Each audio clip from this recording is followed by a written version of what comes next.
Ah oui, c'est Yanis de Discord. Oui. Alors, est-il correct de donner un Coran à un athée? Pourrait-il le comprendre avec toutes les sciences, abrogation, contexte, etc. Déjà, Yanis, cette question-là de est-ce qu'il serait judicieux de donner un Coran à un athée, déjà, elle est fausse, cette question-là. Un athée, il n'a pas besoin de consulter les musulmans pour acheter un Coran. Aujourd'hui, n'importe qui peut aller sur Amazon, taper Coran, il en achète 70 exemplaires s'il veut. C'est pas à lui, c'est pas à lui de te demander la permission. D'ailleurs, Allah subhanahu wa ta'ala, ça n'existe pas en fait, hein, une autorisation de donner le Coran à des athées. Ils font ce qu'ils veulent. S'ils veulent se le procurer, ils se le procurent.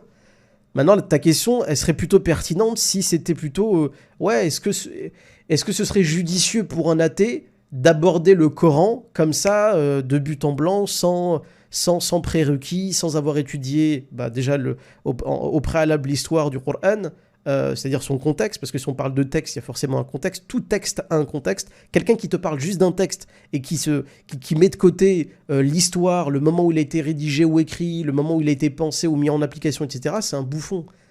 Non, mais je dis vraiment, toute personne qui vous parle d'un texte sans vous parler du contexte, c'est un bouffon.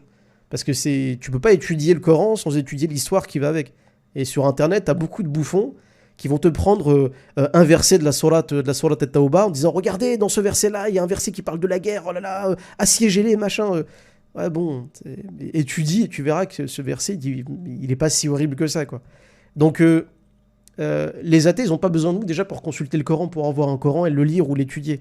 Mais en tout cas, c'est sûr qu'il faut avoir une certaine méthodologie pour appréhender le Coran. C'est évident. D'ailleurs, lorsque vous allez étudier sérieusement la théologie dans une faculté de théologie, ce qui a été mon cas, vous n'imaginez pas le nombre de disciplines, de sous-disciplines qu'il faut étudier juste pour la Bible, par exemple. Et c'est d'ailleurs quasiment la même chose pour le Coran. Quand on étudie la Bible, il faut étudier l'hébreu, il faut étudier l'hébreu ancien, je parle, hein, pas l'hébreu moderne, l'hébreu ancien. Il faut étudier le grec koiné, le grec ancien aussi. Il faut étudier l'histoire de la culture grecque. De la culture grecque, vous allez me dire, c'est quoi le spécial? Parce que par exemple, l'auteur de l'évangile selon Luc, on sait que c'est l'auteur qui maîtrise le mieux la langue grecque. Il a un grec de meilleure qualité que l'auteur de l'évangile selon Matthieu, par exemple. Et on sait que son évangile à lui, il est destiné à quelqu'un qui n'est pas un Israélite, qui n'est probablement pas un Israélite. Ou du moins un public qui serait non Israélite, probablement un public grec. Ouais, c'est ce genre de détails qui font que lorsque tu lis un texte, tu peux replacer plein de choses historiques, en fait, lorsque tu vas lire un texte. Et il y a plein de choses similaires dans le Coran. Il y a énormément de choses comme ça dans le Coran. Donc c'est pour ça que lorsque tu étudies le Coran, ou que tu étudies la langue, tu étudies le contexte de la révélation ou de l'écriture, la qualité, on parlait de la langue grecque, par exemple, pour l'évangéliste, entre guillemets, l'évangéliste Luc, on ne sait pas, en fait, si c'est un certain Luc qui l'a écrit, hein, ça c'est une attribution très tardive de Papias, mais pour le coup, il faut aussi analyser la qualité d'écriture. C'est-à-dire que la qualité de l'écriture de quelqu'un va t'en dire beaucoup sur son auteur. L'auteur de l'évangile selon Luc, personne ne le connaît. Personne ne le connaît. Jusqu'à son nom d'ailleurs n'est pas mentionné dans le texte. Mais le fait de comparer la qualité du grec qu'il utilise, on peut suspecter que lui là, il venait d'un arrière-plan qui était pas vraiment israélite, mais plutôt peut-être probablement païen et de culture grecque ou romaine. Parce qu'il avait un meilleur grec que les autres. Par exemple, dans l'évangile selon Matthieu, il y a beaucoup d'hébraïsmes, il y a beaucoup de termes araméens, de termes en hébreu qu'on peut retrouver dans la langue, intégrés dans le texte grec. D'accord ? T'as des termes comme Rabbouni, ils sont littéralement réécrits en grec, Rabbouni, quoi. Parce que l'auteur, qui a probablement rédigé le texte, il était plutôt de culture sémitique. Et donc, quand il a rédigé son texte, même en grec, il a mis des mots tirés du vocabulaire, en fait, sémitique. Il n'a pas juste utilisé des mots grecs. Vous comprenez ? Et ça en dit énormément. Quand tu fais ce qu'on appelle la critique textuelle, hein, tu vas étudier un texte et tu vas essayer d'en déceler des informations sur l'auteur, sur le lieu de la rédaction, etc., etc. Donc, quelqu'un qui veut étudier sérieusement le Coran, il doit se plonger dans la langue arabe, il doit se plonger dans l'histoire, il doit se plonger dans la codicologie, il doit se plonger dans la paléographie, l'étude des manuscrits. Il va étudier l'archéologie. Ah oui, l'archéologie. Il va étudier tout un tas de sciences. Et le mec qui prend le Coran, genre Majid Oukasha, tu vois, Majid Oukasha, c'est un parfait exemple de ça. Majukasha, c'est le summum de la bouffonnerie en ce qui concerne le fait de donner son avis sur le Coran. Il prend un verset, évidemment en français, et il va en conclure quelque chose, non pas avec des références historiques sérieuses, un bagage, pas du tout, juste avec sa réflexion personnelle. Mais en fait, d'un point de vue... Enfin, quelqu'un qui a fait des études universitaires en théologie, il voit sa méthodologie, il est mort de rire. On se dit, mais mon Dieu, quel bouffon. Mais si seulement il étudie le Coran, mais et la moitié de son livre, déjà, plus de la moitié de son livre, il le cramerait, il le rejetait à la poubelle. Et d'ailleurs, c'est pour ça que j'en ai fait une série, parce que je me suis amusé aussi à faire de la critique sexuelle de son propre livre. Et bon, il a fait des erreurs qu'un enfant de 6 ans ne ferait pas. Et d'ailleurs, pour vous donner un exemple de l'importance de la langue arabe, un jour, il a pris un verset où Allah subhanahu wa ta'ala, le verset en français, c'est Allah subhanahu wa ta'ala qui parle du paradis. Et au paradis, Allah subhanahu wa ta'ala, il dit qu'il y aura du vin. Il y aura du vin au paradis, que les croyants pourront boire du vin au paradis, alors que le vin pour les croyants musulmans est interdit sur terre. Mais après leur mort, ça sera autorisé. Et on te dit que ce vin a une caractéristique intéressante, c'est qu'il n'enivre pas. Il n'a pas cette caractéristique d'enivrer. D'accord ? Et là où Kasha, il pose une question rhétorique, vraiment débile, au ras des pâquerettes, c'est vraiment le mec qui n'a pas étudié du tout, le flemmard total. Il dit, mais attendez, le terme vin, il est beaucoup trop généraliste, il n'y a pas que le vin sur Terre comme alcool. Les musulmans, eux, ils ne boivent pas tout l'alcool de la planète, mais là, Dieu, il parle juste de l'alcool comme interdit. Mais en plus de ça, pourquoi est-ce que Dieu, dans le Coran, dit que le vin du paradis n'enivre pas, alors que le vin de la terre, lui, enivre, etc. Et en fait, Allah subhanahu wa ta'ala, le terme qu'il va utiliser, c'est khamra. Et khamr, c'est un terme qui est beaucoup plus précis que vin. C'est les traducteurs du Coran qui ont utilisé le terme vin. Pourquoi ? Parce qu'en français, vous le savez pertinemment, et c'est même reconnu mondialement, l'une des plus grandes spécialités françaises dans la production de spiritueux, c'est le vin. Hein, quand en Amérique, on te dit « Ouais, j'ai une bouteille de Bordeaux et tout », ils se la pètent, genre « J'ai du vin français, quoi. J'ai du vin français, c'est la classe. » Donc le terme « khamr » avait été traduit en français par le terme « vin », alors que « khamr », en réalité, veut dire tout type d'alcool. Jusqu'à l'étymologie du terme « khamr », d'ailleurs. C'est super intéressant.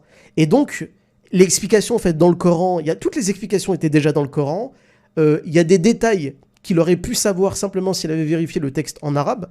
Par exemple, le terme khamr et pas le terme vin, tout simplement, etc., etc.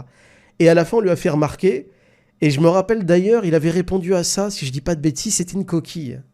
Il avait dit que c'était une coquille. C'était à mourir de rire. Une coquille, non, c'est juste que tu connaissais pas l'arabe. Tu t'as jamais étudié le Coran de ta vie, t'as juste pris des versets et t'as voulu les descendre un par un, sauf que ça marche pas comme ça.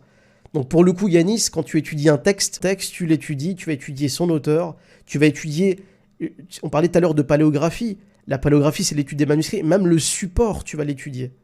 Le support, je sais pas si vous vous rendez compte, même un support d'écriture, ça peut vous donner des informations de fou. Par exemple, pendant très longtemps, les chrétiens avaient un argument qu'ils arrêtent d'ailleurs de plus en plus d'utiliser aujourd'hui, tellement cet argument il est claqué, il a été remis en question 1 milliard de fois et qu'il a été débunké définitivement. Nous musulmans, on prétend que, et c'est les chrétiens d'ailleurs qui ont fait ce travail avant nous, mais on prétend que les évangiles, il y en a eu des tas, que des canons de la Bible, il y en a eu des centaines, qu'il y a une pluralité de Bibles et de textes de la Bible, et toutes les Bibles sont différentes en réalité. Donc ça, c'est facilement vérifiable.